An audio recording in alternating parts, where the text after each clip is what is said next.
Boa tarde, ministro. Tudo bem? Boa tarde, prof. Tudo bem? Tudo bom. Vou botar o celular no mudo aqui.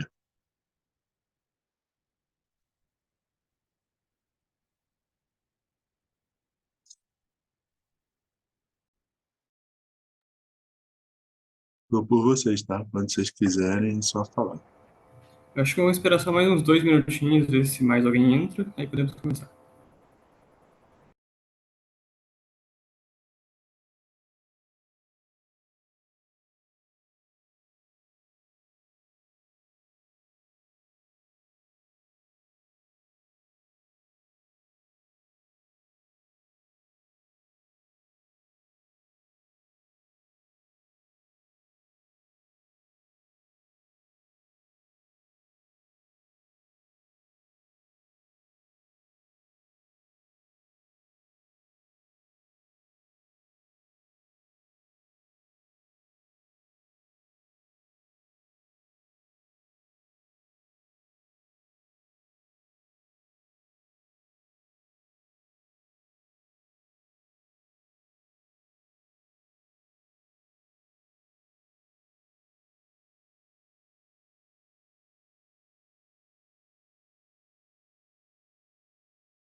A hora que o senhor quiser começar, o professor pode começar. Eu acho que quem estiver atrasado vai entrando conforme vai passando.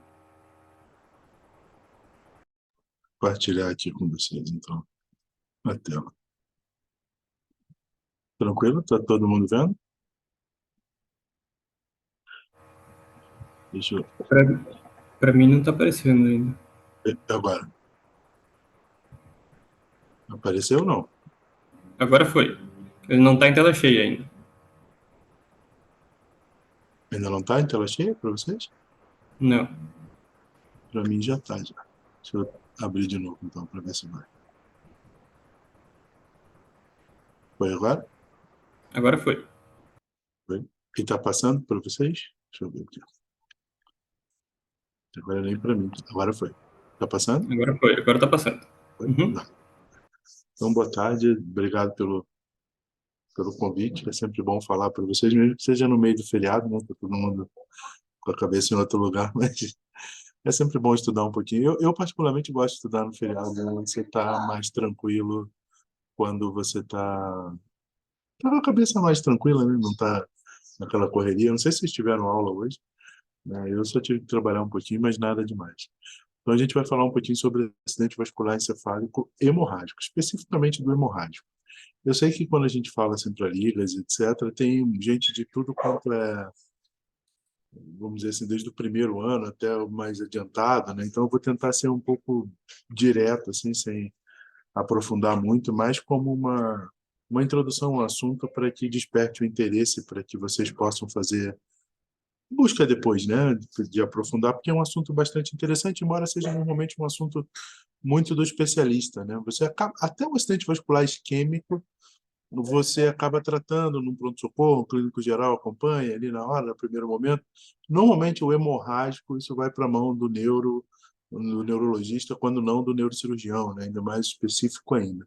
Mas algumas coisas básicas, assim, vale a pena a gente entender, e algumas coisas eles batem com o acidente vascular isquêmico. Então, eu vou falar rapidamente um pouquinho sobre fisiopatologia, sobre o quadro clínico do AVC, sobre o diagnóstico, né? Sobre como a gente usa a imagem, o que a gente faz de tratamento, e uma abordagem rápida na emergência, que é a indicação de cirurgia. Vocês verem que ainda é uma, um, um tipo de patologia que tem bastante dificuldade relacionados à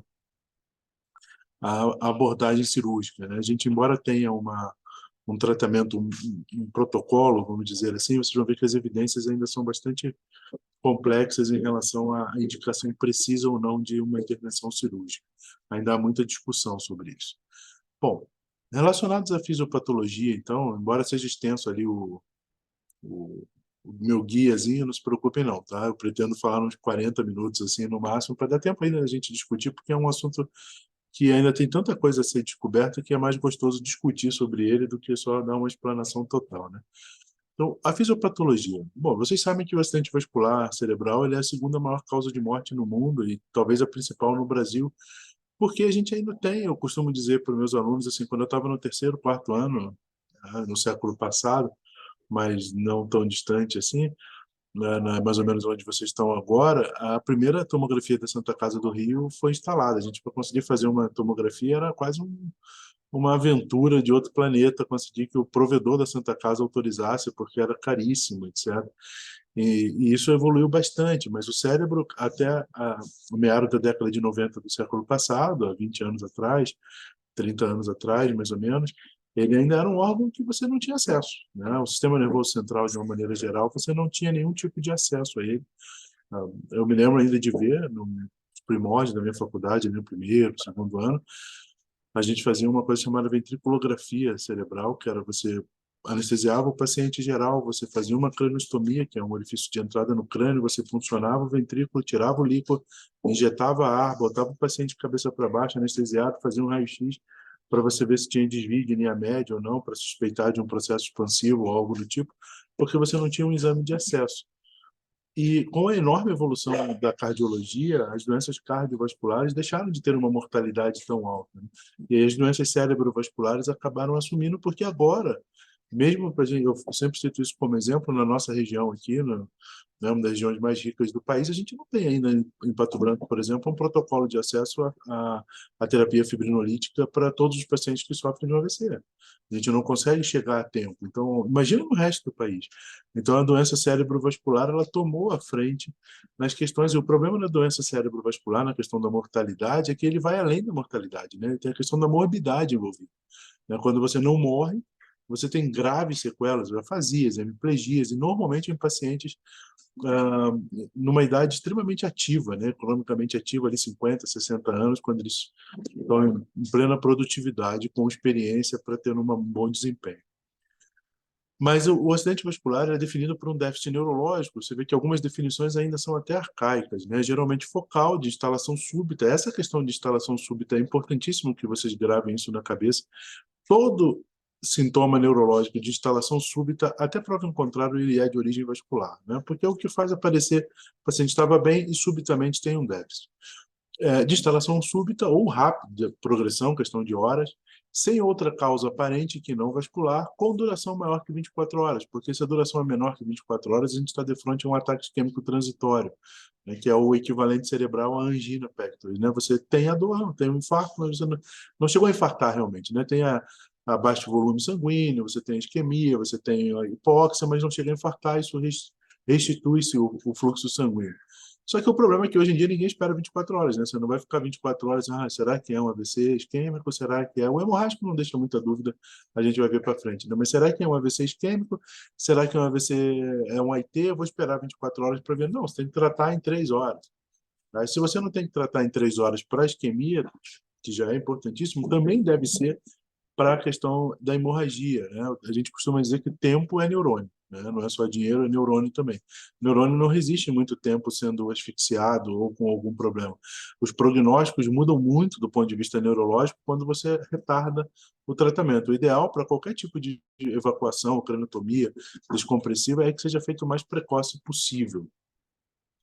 Bom, a gente sabe que os AVCs, então, eu prefiro AVE, tá? Mas o AVC também não tem problema, já é uma coisa que cai no uso, né? Porque quando você fala AVC, você está falando cerebral. Então, especificamente, você está falando de córtex cerebral, você está excluindo aí cerebelo, tronco cerebral, etc. Mas quando a gente fala AVC, acho que todo mundo subentende que eu estou levando em consideração essas outras regiões também, né? Se você quer ser estrito senso ao pé da letra, você deveria falar AVE, né? Que é o acidente vascular encefálico, que aí você engloba todo o encéfalo. 80% deles a gente sabe que são isquêmicos, mas nós temos 20% que são hemorrágicos, e há uma diferenciação muito importante nos hemorrágicos, que são os hemorrágicos intraparenquimatosos, ou seja, aquele acidente vascular que acontece dentro do cérebro, e a hemorragia subaracnoideia, aquele que o sangue está no espaço subaracnoideu.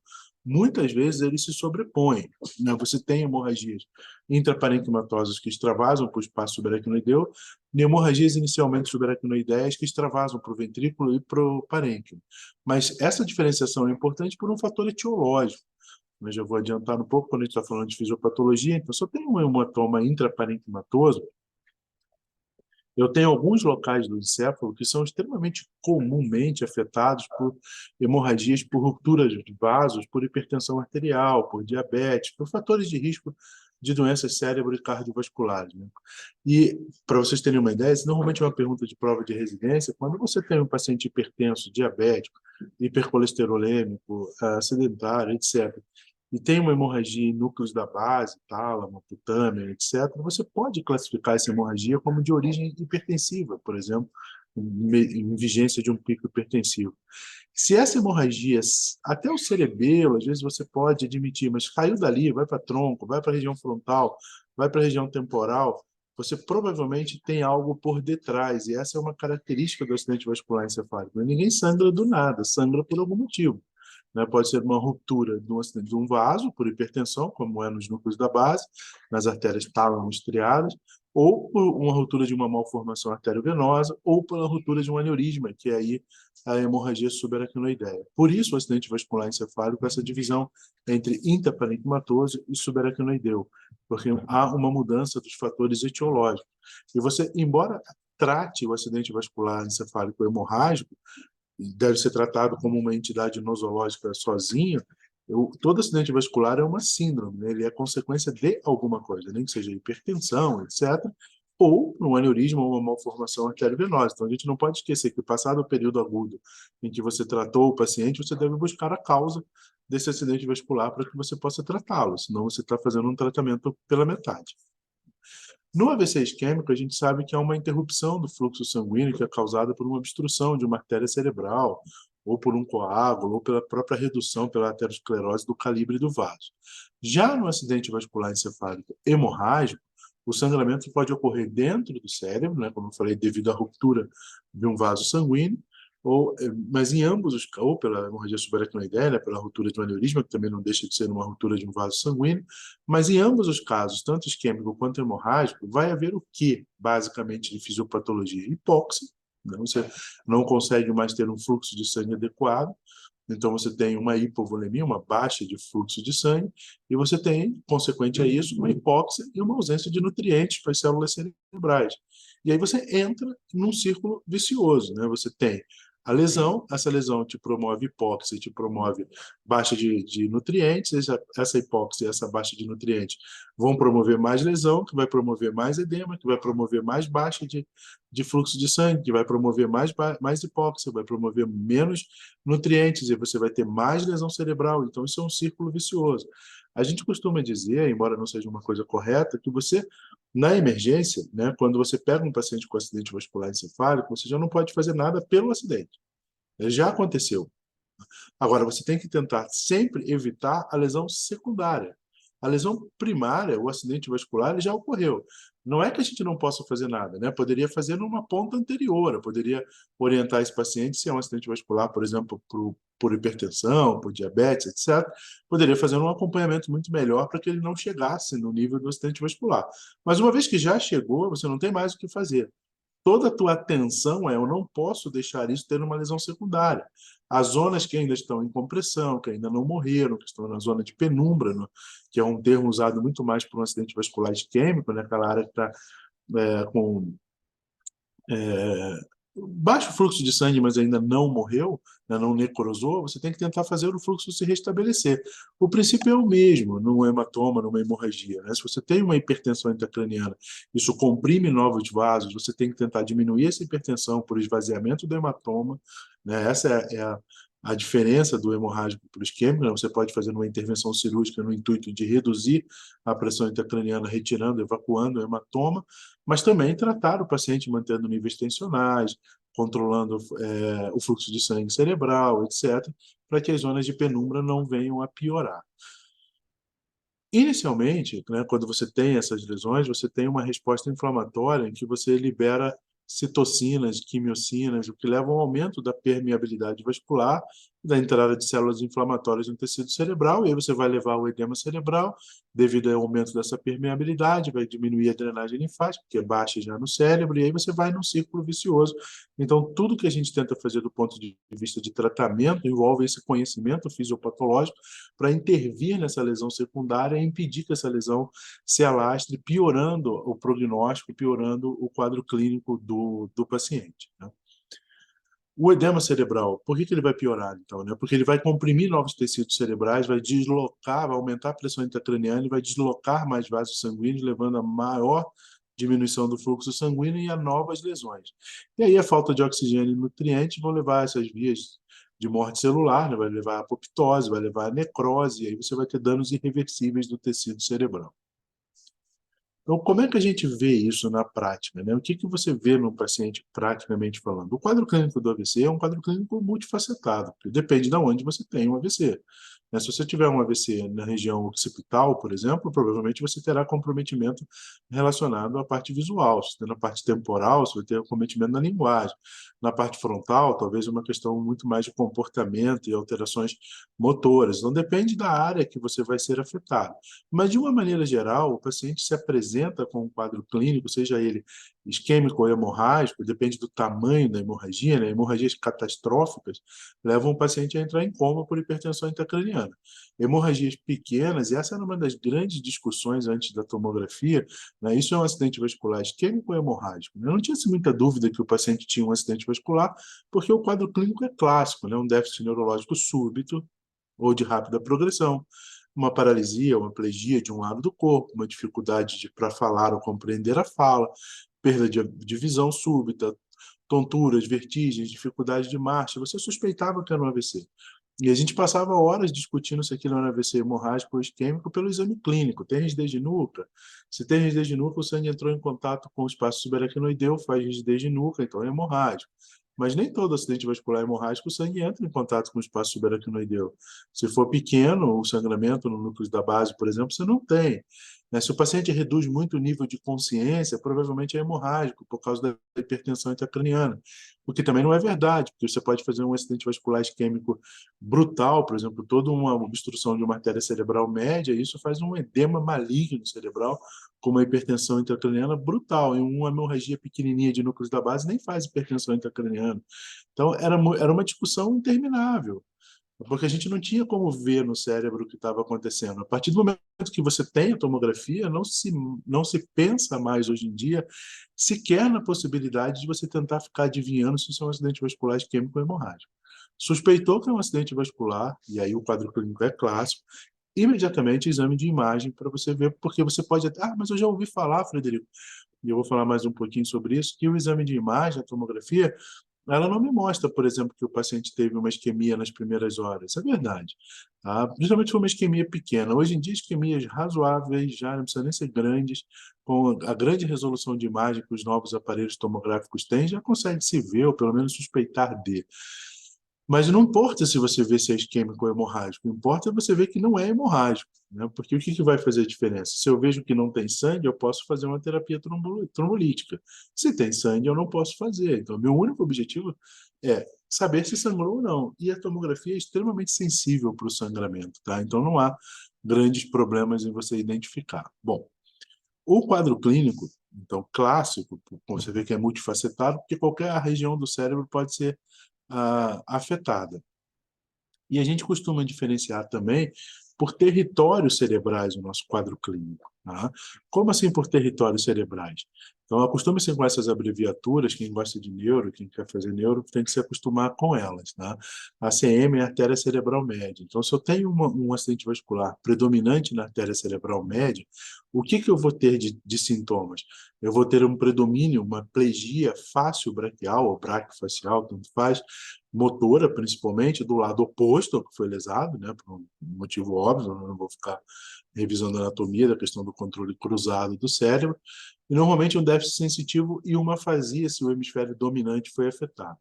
Se eu tenho um acometimento do território da artéria cerebral anterior, que é a abreviação de baixo, eu tenho um predomínio motor em membro inferior oposto e alguns sintomas de frontalização. Da artéria cerebral posterior, normalmente eu pego o campo visual e o paciente entra em coma. Por quê? Porque afeta o tronco cerebral.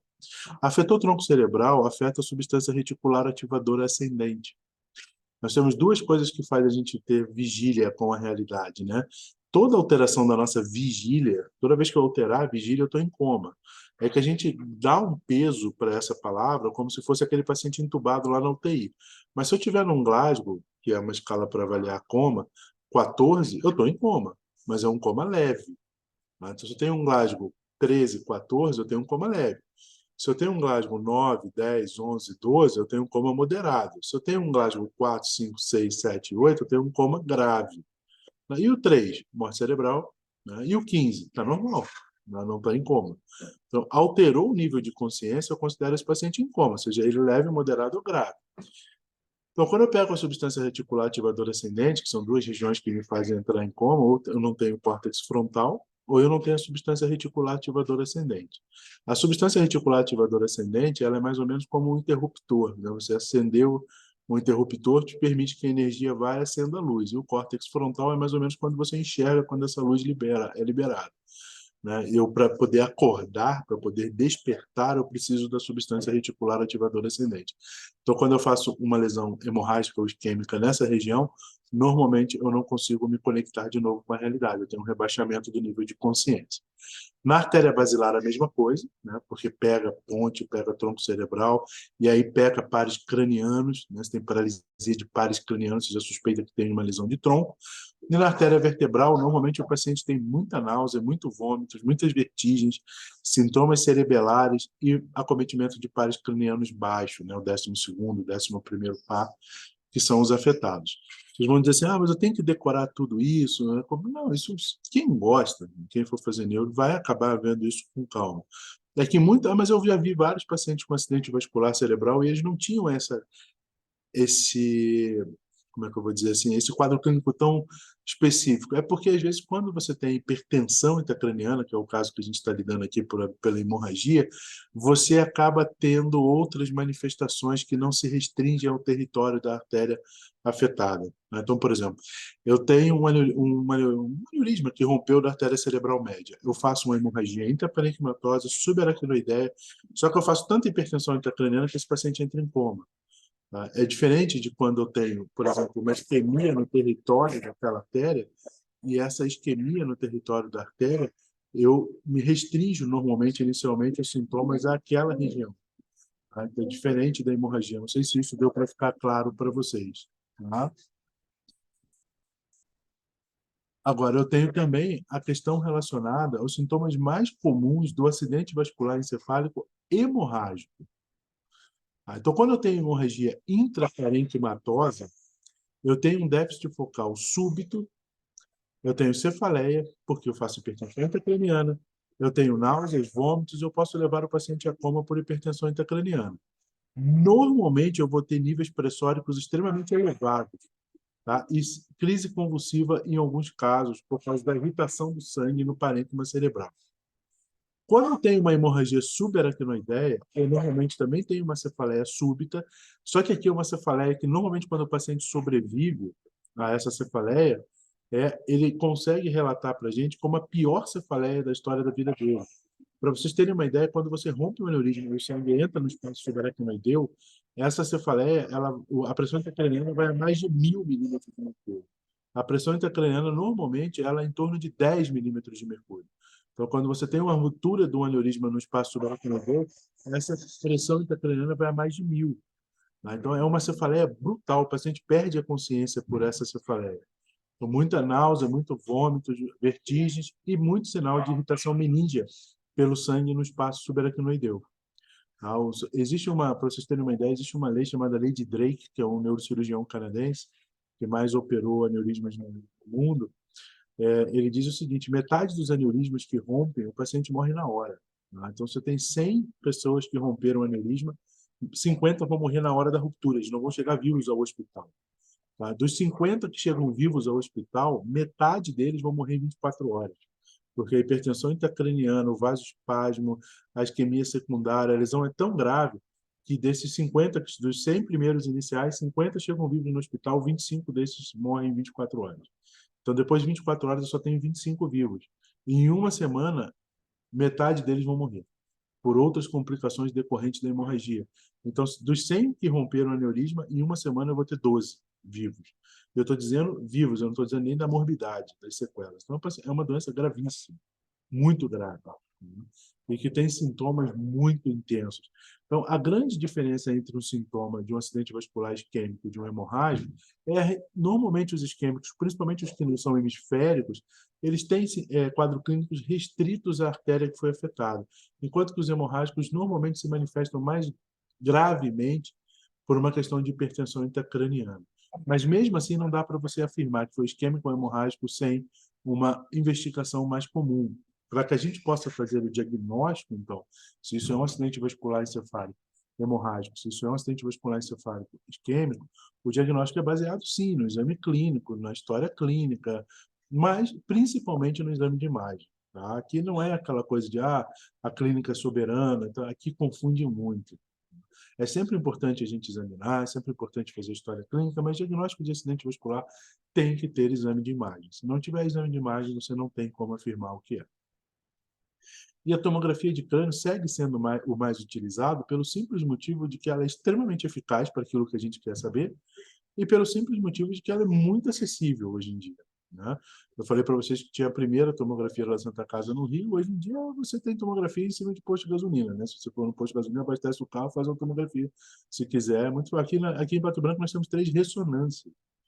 A gente não tem programa de saúde da família para todos os postos de saúde dos bairros, mas ressonância daqui a pouco vai ter em todo o bairro.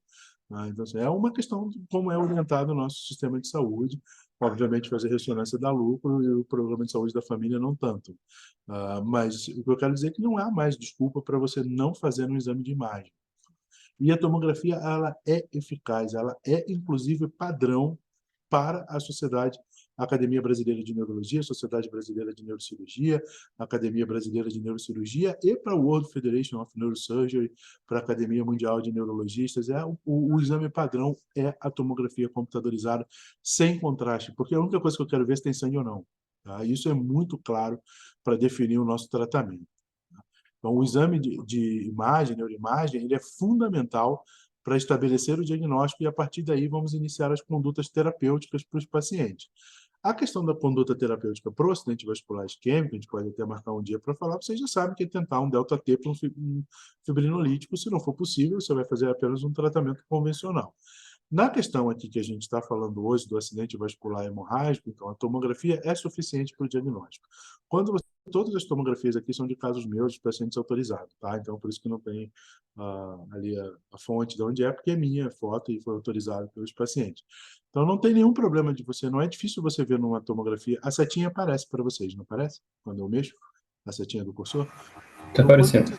ótimo. O que você vê na tomografia? A tomografia é um exame baseado em contraste de imagem. Né? Você tem densidades, o que é menos denso no exame tomográfico é o ar, né? Por isso que o que está fora da tomografia preto, que é ar, é muito preto, e o que é mais denso é branco. O que é mais denso na tomografia é o osso. Né? Olha como o osso é bem branquinho, bem delimitado. Por isso a tomografia é um exame excelente para você ver osso e que por isso que quando você quer um corte muito fino de fossa posterior, não é tão legal de você ver, porque é uma região cheia de ossos aqui atrás e aí atrapalha você ver o parênquima. Mas para o que a gente quer ver é um grau de densidade, porque você tem sangue e hemoglobina, não tão denso quanto o osso, mas bastante denso, vocês podem ver aqui, que é muito visível ao exame de imagem. O restante são tons de cinza, né? São muito mais que 50 tons de cinza para para a gente aprender, mas que com o costume que você tem de olhar, você acaba vendo. E aqui não precisa nem tanto costume assim, né? Você bate o olho e você, pô, isso foi uma hemorragia. E é aqui que eu digo para vocês, essa paciente especificamente era uma paciente extremamente hipertensa, gravíssima, hipertensa, grave, tá? Jovem ainda, ela tinha 40 e poucos anos na época, mas muito hipertensa, mal controlada, num pico de estresse, fez um pico hipertensivo brutal, fez uma hemorragia de núcleos da base. Esse corte tomográfico aqui é o corte mais importante que tem. Você tem o pitélio, o astélio. Então, se eu sei que eu estou no pitélio, estou na altura do terceiro ventrículo, então, se vocês repararem com muito boa vontade, essa região aqui do lado do ventrículo, olha o líquor como é hipodenso, tá? O líquor é hipodenso. Essa região do lado do ventrículo é um pouquinho mais hiperdenso. Ó. Isso aqui é a cabeça do núcleo caudado. Aqui tem a cápsula interna, que é mais um pouquinho hipodensa. E aqui eu sei que está o tálamo. Então, eu tenho uma hemorragia talâmica. Se eu sei que esse aqui, a tomografia é sempre invertida, tá? Então, está do meu lado direito, é do lado esquerdo do paciente. Então, essa paciente é uma paciente que ficou afásica e hemiplégica. Mas depois o hematoma foi absorvido e ela não precisou de cirurgia. Isso foi só um controle hipertensivo, um tratamento conservador, mas dá para você ver na tomografia imediatamente que isso não é um acidente vascular isquêmico e não precisa ir para fibrinolítico, isso é um acidente vascular hemorrágico. Aí a discussão vem. Eu apenas faço o tratamento conservador, eu preciso fazer alguma intervenção. Tá? Eu vou falar um pouquinho mais de tratamento para vocês, a gente vai falar quando que a gente intervém. Além disso, né, quando a gente tem, além da tomografia, sim, você pode usar a ressonância magnética. Ela é muito mais sensível que a TC para detectar lesões cerebrais, especialmente na fase precoce do AVC. É especialmente útil para AVC isquêmico pequeno, mas, como eu digo, para você instituir o tratamento, não tem necessidade, porque se você não viu sangue, é isquêmico. Tá? A grande questão está, é um isquêmico tão grande que eu utilizar um fibrinolítico posso matar o paciente de hemorragia? Sim, mas aí se você faz uma escala específica para avaliação de pacientes com acidente vascular isquêmico, se o paciente pontua muito alto nessa escala, é contraindicação para o fibrinolítico, porque a chance de ser um acidente vascular isquêmico brutal, hemisférico, é muito alta. Tá? A escala de NIS, talvez você já tenha ouvido falar, NIHSS, então quando ele pontua muito alto, você exclui a possibilidade de um fibrinolítico, porque provavelmente você está de frente a uma isquemia brutal. Quando em relação ao sangramento, não há dificuldade nenhuma de que a gente veja que isso foi um sangramento e não uma isquemia cerebral. Bom, e aí, se a gente sabe que foi um sangramento, o que nós vamos fazer? Nós podemos fazer um tratamento cirúrgico ou um tratamento conservador. Né? O tratamento conservador, imediatamente, o que a gente tem que fazer? Controlar a hemorragia e minimizar a lesão cerebral. Como é que a gente faz isso? Se eu mantenho o paciente hipertenso, o sangue está entrando com muito mais pressão no vaso sanguíneo. E aí ele vai fazer o sangramento continuar. Então eu tenho que parar imediatamente, controlar a pressão de uma vez só. Esse que é o problema. Se você baixa muito o fluxo sanguíneo também para controlar a pressão, você acaba fazendo com que aquela zona de penumbra entre em isquemia. Então, o grande pulo do gato no tratamento é eu preciso manejar a hipertensão intracraniana, então o ideal é que todo paciente com acidente vascular hemorrágico tenha uma monitorização de pressão intracraniana e eu preciso controlar a pressão arterial, porque jogar com a pressão arterial e a pressão intracraniana é que me faz saber que o fluxo de sangue está sendo eficaz. Não sei se vocês sabem, quem gosta de neurointensivismo, para que a gente tenha um fluxo sanguíneo cerebral eficaz, eu tenho que ter em torno de mais ou menos 50 ml por 100 gramas de tecido cerebral por minuto. Aí como é que eu faço esse cálculo de 50 ml? É a PAM menos a PIC. Então, se eu tenho uma PAM, às vezes eu tenho uma PAM muito alta, é porque eu estou com uma PIC muito alta. Em condições, né, em condições normais de temperatura e pressão, né, a gente tem o quê? A gente tem uma PAM ali em torno de mais ou menos, né, uns 50, 60, e eu tenho uma pique entre 5 e 10. Se eu tenho uma PAM de 60 e uma pique de 10, eu tenho uma diferença de 50. Está havendo fluxo sanguíneo cerebral. Às vezes a gente fica muito afoito porque a PAM está lá em cima, mas a gente esquece que ela está lá em cima pelo mecanismo de autorregulação da circulação cerebral, porque a pique também está lá em cima pela hemorragia. Então o nosso cérebro está tentando, o nosso corpo está tentando fazer o sangue passar, vencer a pressão intracraniana. Se eu baixo demais a pressão arterial, a pique eu não baixei, eu não vou ter fluxo de sangue para o cérebro. Eu vou isquemiar tudo que está em volta. Então, normalmente, o que a gente faz?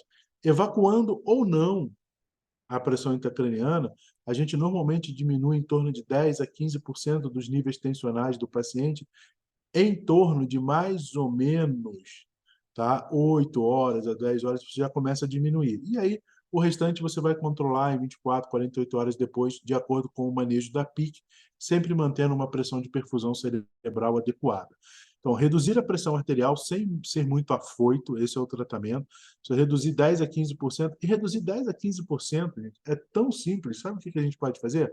Normalmente o paciente tem dor por causa da hipertensão intracraniana da cefaleia. Faz um analgésico, põe ele num lugar tranquilo.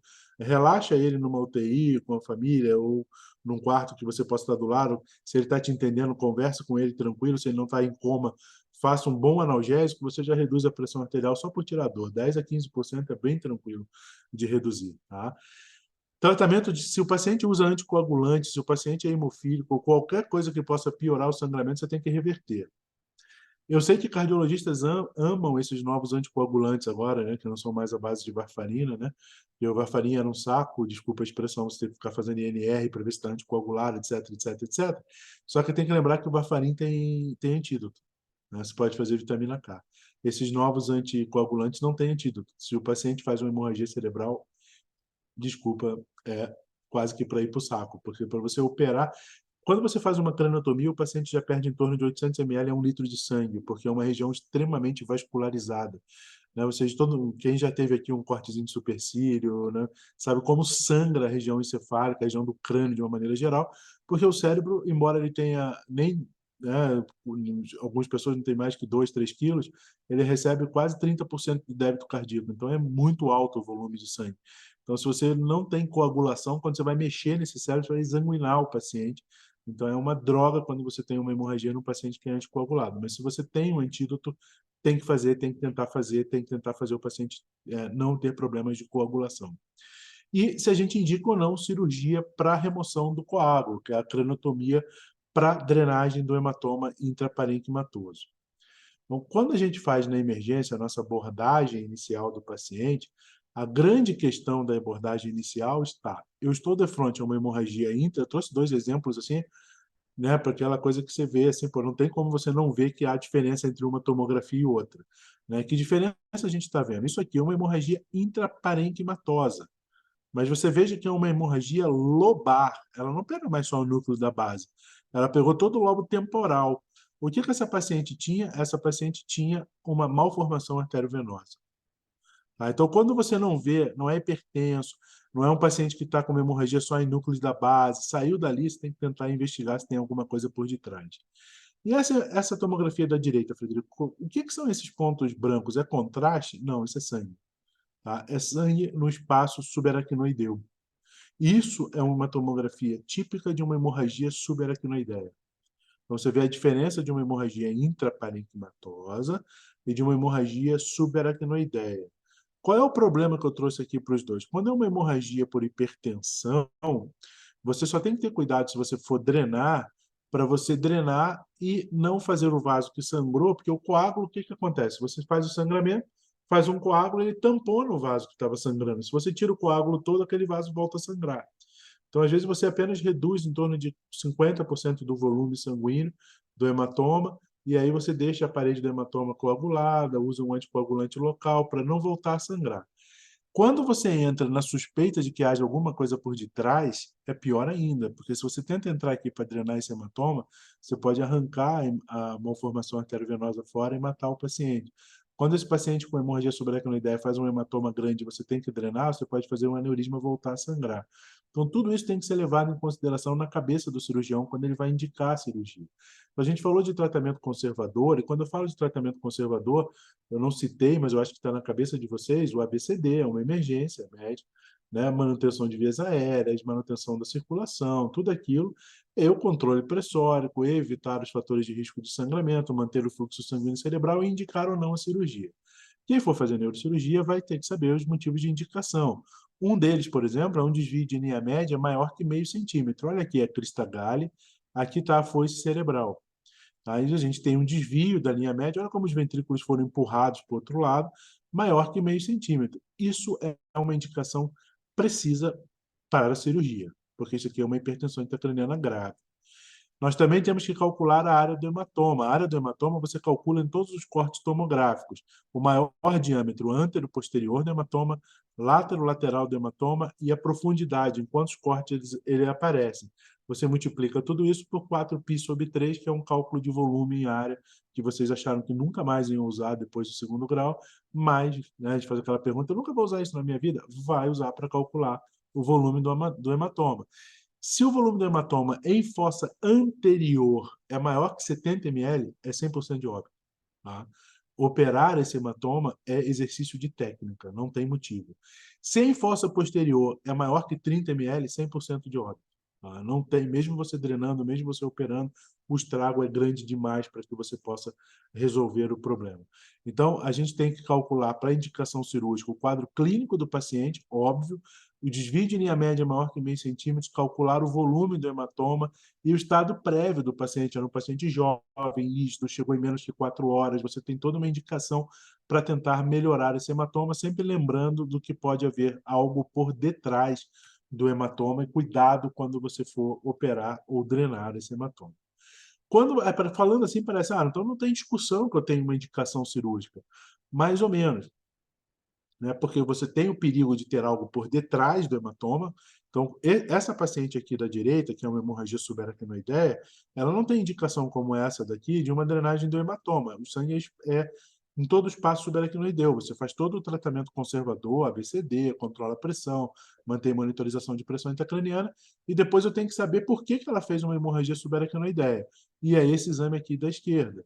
Tá? Você vê aqui o sifão carotídeo, isso é uma arteriografia cerebral por subtração digital. A gente vê apenas os vasos sanguíneos do cérebro, né? Na fase arterial aqui. Então, eu tenho o sifão carotídeo, a carótida já entrando no crânio. Aqui eu tenho a artéria cerebral anterior. Tá? Aqui eu tenho a artéria cerebral média. Aqui eu tenho a bifurcação da artéria cerebral média. Eu tenho uma bolinha bonitinha aqui, que é um aneurisma que rompeu, e por isso esse aneurisma deu essa hemorragia subaracnoideia. Essa paciente foi operada também está viva. Tá? Então você vê que tem alguma coisa por detrás. Além disso, quando eu não indico a cirurgia na primeira vez, não há um desvio grande de linha média, não há um volume de hematoma pequeno, não está fazendo hipertensão intracraniana tão grande, então esse paciente vai ficar bem. Nem sempre. Muitas vezes nós temos as complicações decorrentes das hemorragias. Uma das mais típicas é essa que a gente vê aqui à direita. Nós temos uma hemorragia de fossa posterior que inicialmente não foi operada, ela drenou para dentro do quarto ventrículo, e olha como mesmo o ventrículo lateral já está mais hiperdenso. Então, isso aqui é o que a gente chama de hemoventrículo. O sangue drenou para dentro do ventrículo, que num primeiro momento é bom, porque tira a pressão intracraniana. Só que aí o que acontece? O sangue não consegue ser absorvido nas granulações de Pacchione junto com o líquor. E aí ele começa a acumular líquor, e aí o paciente faz uma hidrocefalia. Eu nunca consegui ver isso, tá? Mas os radiologistas dizem que é um sinal da cabeça do Mickey, né? Que isso aqui pareceria o Mickeyzinho, que é uma dilatação dos ventrículos laterais, mostrando que esse paciente tem uma hidrocefalia.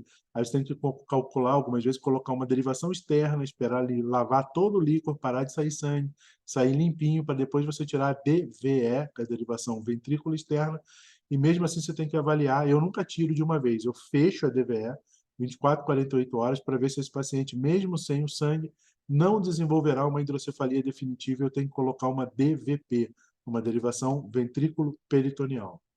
Então, existem, além da hemorragia inicial, as complicações subsequentes. Quando a gente fala assim, então, disso, estou indicando cirurgia, estou fazendo, parece uma coisa muito simples, né? Que você tem uma certeza do que está fazendo. Mas para vocês terem uma ideia, isso ainda está lá no projeto de diretrizes, se vocês forem procurar, indicar cirurgia. Alguns autores sugerem uma melhora da função neurológica em pacientes operados entre 12 e 24 horas de evolução. Outros evidenciaram um melhor prognóstico, uma mortalidade de 7% em 6 meses em pacientes operados até 7 horas desde o evento e que tal. Eu partilho dessa opinião. Tá? Quanto mais precoce você operar o paciente, melhor é para ele de prognóstico. Entretanto, existem autores que demonstram um aumento na taxa de ressangramento em pacientes operados em menos de 4 horas de ictus. Aí você vê como a coisa não é tão simples assim. Tá? É difícil você falar hoje em dia, numa época baseada em evidências e experiência pessoal, porque como é que eu vou dizer assim, evidências tanto para operar precocemente quanto para esperar um pouco mais. Eu, particularmente, gosto de operar até 4 horas, né? 4 a 5 horas, eu acho que é o melhor momento para você pegar o paciente. Nós temos um único estudo randomizado, direcionado a responder essa questão, mostrou que pacientes operados precocemente têm tendência a melhor prognóstico, mas não foi estatisticamente significante. Tá? Em um estudo multicêntrico internacional, o STIT revelou nenhum efeito benéfico em termos de prognóstico com a cirurgia precoce após hemorragia supratentorial. Para vocês verem como isso ainda é um assunto em discussão. A neuro ainda é um assunto em discussão, porque a gente só tem um exame para ver o nosso cérebro da década de 90 do século passado para cá. Então, é uma área brutal para quem quer fazer experiência, quem quer descobrir novas coisas, ela está completamente aberta. Fora o grande dilema filosófico em entender o nosso cérebro, né? Porque não sou eu quem digo, vocês sabem que eu gosto de filosofia, Kant, que é um filósofo, já dizia o seguinte: se o nosso cérebro fosse tão simples a ponto de nós podermos compreender esse cérebro, a gente ia ser tão idiota que não ia poder fazer isso. Né? A minhoca não se pergunta por que o cérebro dela funciona. Né? Nós podemos compreender o cérebro da minhoca. Nós nos perguntamos o que nós fazemos no mundo, qual é o nosso sentido no universo e como funciona o nosso cérebro. Exatamente por ele ser tão complexo que permite que a gente faça essa pergunta. E exatamente por ele ser tão complexo, será que algum dia a gente vai conseguir entender exatamente como ele funciona? Tá? É um paradoxo. Né? Mas para vocês verem que as coisas ainda estão abertas e que ainda há muita discussão e que, no caso dos acidentes vasculares hemorrágicos, mais do que nunca a gente cai naquela velho chavão que aqui funciona mesmo, tá? Cada caso é um caso. A gente vai ter que discutir com o neurocirurgião, com toda a equipe, com o pessoal da terapia intensiva, como está o estado clínico do paciente, o que a gente pode fazer, está com hipertensão intracraniana, não está controlando, tem indicação de drenar, não tem indicação de drenar, é um caso que tem que ser discutido pé e passo e acompanhar o paciente de muito perto. Tá? Espero que essa leve introdução ao acidente vascular encefálico tenha sido hemorrágico, né? Tenha sido boa para vocês e que despertem em vocês o interesse de aprofundar as discussões, né? Eu tinha previsto mesmo que a gente acabasse ali em volta de 15 para as 7, para se alguém tiver alguma pergunta. Eu me excedi em 1 minuto no tempo que eu tinha marcado, mas eu acho que ainda dá para a gente conversar se alguém tiver alguma consideração a fazer. Muito obrigado pela aula, prof. É sempre um prazer ouvir o senhor falar. Foi muito boa mesmo. E se alguém tiver alguma pergunta, pode abrir o chat e perguntar. Obrigado, Júlio. É muito específico da especialidade, né? O acidente vascular isquêmico. Ainda muita gente tem medo de colocar a mão em pacientes neurológicos, né? A neurofobia ainda é muito forte. Mas em hemorrágico, então, as pessoas não querem passar nem perto. Mas vocês veem, eu gosto sempre de ser honesto, vocês veem numa explanação dessa, que eu sempre busco o que a sociedade fala, que não é o clínico ou o terapeuta intensivo que não sabe o que fazer com o paciente, a gente também não sabe. Né? Você tem que discutir caso a caso, é muito difícil, é muito complexo, as discussões são muito amplas. Eu até falei contigo aquele dia para perguntar sobre a aula, mais focado nesse assunto, porque a gente não vê muito falar mesmo. É Ah, sempre, quando se fala de AVC, é isquêmico, sim, fibrinolítico, sempre sim. aquela mesma ladainha. Se a gente fosse falar sobre a possibilidade de clipagem de aneurisma, cirurgia de aneurisma, nossa, aí a briga mesmo, tá? Você vai em congresso, quase que sai no tapa mesmo. Assim. Porque não tem ainda um protocolo. Eu digo quando você tem vários tipos de tratamento e abordagem, é porque você não tem nenhum que preste, né? Porque se tivesse um que prestasse muito, você só teria aquele. Né? Quando você tem 3, 4 maneiras de fazer, é porque nenhuma delas é a melhor possível. Aí você vai naquilo que você tem experiência, né? Estela, quer falar alguma coisa? Sim, prof, eu só queria uma dúvida. Seguinte, essa Tá? parte do tratamento cirúrgico, que você estava falando que não tem muita evidência ainda e tudo mais, seria o tratamento cirúrgico sobre a causa, tipo clipagem de aneurisma, ou seria mais parte paliativa de Não, meio que tirar o sobre sangue? esvaziamento do hematoma. Tá? Mas qual que é o nome, assim, tipo, desse procedimento? É esvaziamento de É uma hematoma, assim? craniotomia para drenagem de hematoma. Ah, Tá? craniotomia. Craniotomia. Tá? Uhum. Obrigada. Imagina. Eu também tenho uma, se ninguém tiver nenhuma ali. Tem alguma preferência, por exemplo, sobre a etiologia desses AVCs, ou é indiferente, por exemplo, é mais comum ser por um pico hipertensivo ou são as malformações arteriovenosas ou aneurismos que acontecem? As doenças decorrentes de doenças cerebrovasculares são as mais comuns. Mais comuns. Porque é triste, né? porque a gente, teoricamente, seriam preveníveis, né? Você poderia tentar intervir em alguma coisa antes. Quando eu estava no início da residência, isso 2000, vocês não eram nem nascidos, você tinha uma... Eu trabalhava no hospital de emergência em Niterói, lá no Rio, e eles implantaram em Niterói o programa de saúde da família. E a gente fez um levantamento especificamente sobre o controle de hipertensão e diabetes, tá? A gente fez um levantamento sobre a quantidade de hematomas intraparenquimatosos de origem hipertensiva que foi operado no ano anterior, no ano que foi implementado e no ano subsequente. A queda é assim, ó, vertiginoso, sabe? Vertiginoso, é uma coisa absurda, assim, é uma coisa estatisticamente, eu não me lembro agora os números, tem muito tempo, já 23 anos, mas era muito assustador, assim, como você via que você não operava mais, você não chegava mais com hemorragias para você operar na emergência, porque os pacientes estavam com controle de hipertensão, de diabetes, etc. É muito, muito visível. Assim. E aqui na região também segue esse padrão ou é mais controlado essas... Normalmente quem chega no hospital com hemorragia é hipertenso mal controlado. A gente ainda tem paciente com doenças de cérebro cardiovascular mal controlado, né? Paciente que não está nem aí, está com nível tensional lá em cima e não dá sintoma, né? Que eu não sinto nada, então vamos tocando a ficha em frente e quando vê, rompe um vaso, um microaneurisma de Charcot-Bouchard, né? Nas artérias tálamo estriadas e faz uma baita de uma hemorragia cerebral. Alguém tem mais alguma dúvida? Se quiser pode mandar no chat. Bom, vocês também sabem onde me encontrar, qualquer coisa depois é só me avisar, né? Uhum. Tá? Eu acho que podemos encerrar por aqui, então. Muito obrigado de novo pela aula, foi muito boa Imagina, mesmo. prazer. Quando vocês precisarem, é só me avisar. Tendo tempo, é um prazer. Depois você me manda o link da gravação, porque eu quero a aula para mim. Sim, sim, eu preciso de 24 horas para daí Tranquilo, processar, tranquilo. mas aí eu te mando a hora que estiver pronto. Tranquilo. Aproveitem o resto do feriado, meninos. Igualmente. Até logo. Até.